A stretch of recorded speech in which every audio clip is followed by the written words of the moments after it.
Hello, lovelies. You're listening to episode 62 of the Broken Enchantments podcast, written and read by Elizabeth Wheatley. That's me. I hope you enjoy this week's episode. Be sure to check out my Patreon for next week's episode, now available. You can check out the links below. Happy listening.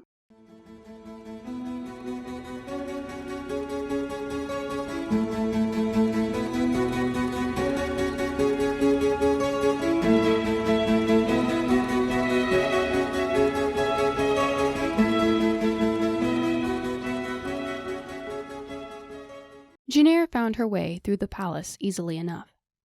It wasn't that far from the library to the room with the corner view that she had been visiting every day for weeks now. She could sense his magic, leading her on like a home fire. At the door, she paused, smoothing the skirt of her faded blue dress. Taking a deep breath, she knocked. When a low voice called from the other side, she slipped in. It was not the most luxurious or opulent room. With no outer receiving room, it had been intended for a visiting steward or higher-ranking servant. Nonetheless, the window seat beside the bed was long enough to recline and overlooked the castle's main courtyard. From there, one had a view of every messenger and every procession that came and went. As she slipped through, Saoven turned from the window. Janir. By the light of the cloudy day outside, he looked almost ordinary, almost mortal. There were already whispers and rumors about the castle. Carlisle, their enchanter friend, had heard several. The servants spoke of how the Argotolum girl visited Ambassador Camlin's son alone. For that reason, Saoven had suggested they be more discreet to spare her reputation, but Janir no longer cared. They would hate her regardless. She would rather spend time with Saoven than concern herself with the gossip of those she would never please. Saoven had one arm in a sling, and his broken ankle was encased in a plaster cast, propped up on pillows. He was still unhealthily pale. Beneath his starched white shirt, Janir could make out the dark outlines of Carcotan blisters. She had been captured and beaten by the Argotolums until she lost her memory. Saoven had been captured trying to save her. In the end, Janir had been able to save him, but not before he had been tortured and his ankle was broken to keep him from escaping. All the same, he smiled, leaning against the cushion at his back. A chill wicked along the floor, but his smile sent a shiver of warmth down Janir's spine. She shut the door. How are you? Better. Know that you're here. He shifted, making room for her beside him. He always insisted on doing that, despite her protests that she was fine on the floor. Janir squished in beside him on the edge of the window seat. His good arm slid around her, and she curled against his side. It felt like the most natural thing in the world. Of all the many uncertainties and mysteries that riddled her life these days, Saoven and the rightness of him were a welcome comfort. What have you brought me today? Saoven nodded to the leather-bound volume beneath her arm. Janir flipped through the tattered pages. It looks like a collection of poems. Saoven chuckled. You didn't check. I thought I would surprise us both. Fingering her hair, Saoven made a comprehending sound. He barely touched the ends. Gentle, restrained. His eyes wandered to her lips, and Janir was acutely aware of the way his parted and his eyes darkened ever so slightly. He leaned closer, but he didn't kiss her. As much as she wanted him to kiss her, he simply rested his forehead against hers a moment before straightening. Janir flipped through the book until she found an appealing title and began reading aloud. Saoven pulled her closer against his side and leaned back, relaxing. She relished these quiet moments with Saoven, the moments when she was safe with him. He listened raptly to her voice, occasionally remarking on a passage or a verse. Sometimes he made her feel like the center of the universe. A stirring in the courtyard below emanated from the window. Janir ignored it at first, but when shouts arose and soldiers rushed in all directions, she looked up. "What is it?" Saoven peered through the glass pane, frowning. "I'm not certain." The two of them observed for a moment. A lone horseman had ridden in, armored and attired in a knight's garb. His horse was splattered in mud, as was the rider. The knight's armor was scuffed and dinged, showing the signs of wear.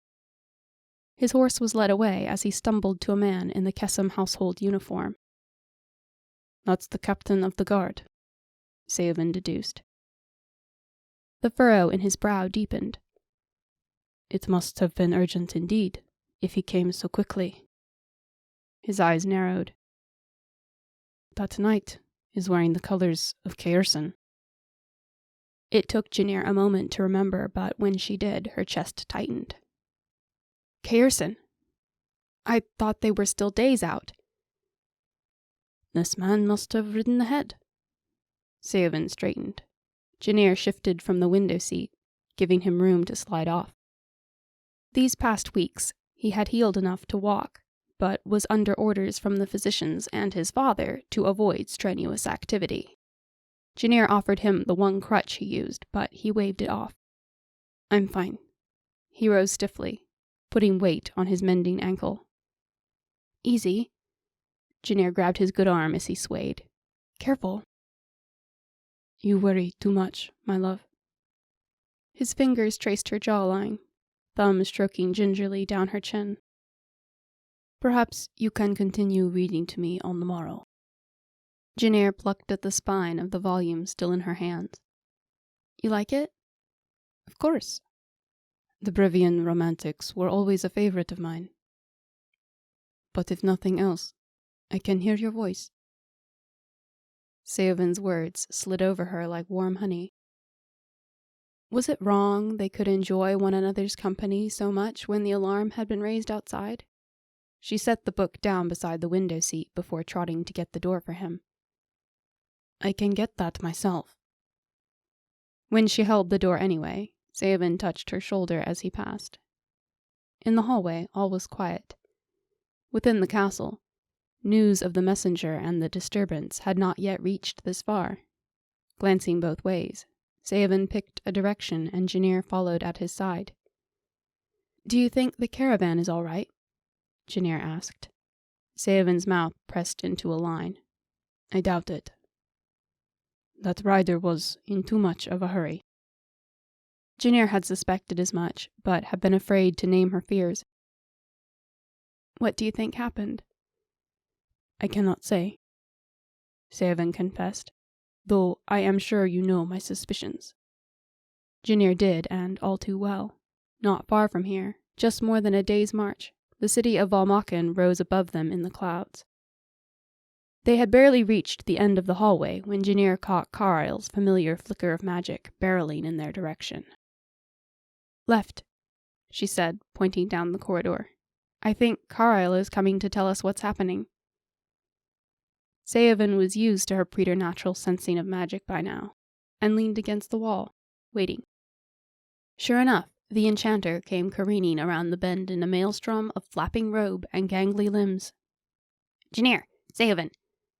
Alarm shivered down Janir's spine, and she felt Saoven go tense against her side. "What is it?" She dared not move for fear of giving away her anxiety. "I just heard..." Carlisle skidded to a stop, panting. "The retinue was ambushed. Lord Caerson is all right, but Lady Gwenna was taken." "Taken?" Saoven demanded, standing free. "What happened?" Carlisle shook his head. "That's all. Overheard the messenger telling Lord Kessam." He gulped. "Gowther knew a secret tunnel past his father's study." That had been almost supernaturally fast. Carlisle was as close Janir had ever seen to a born spy.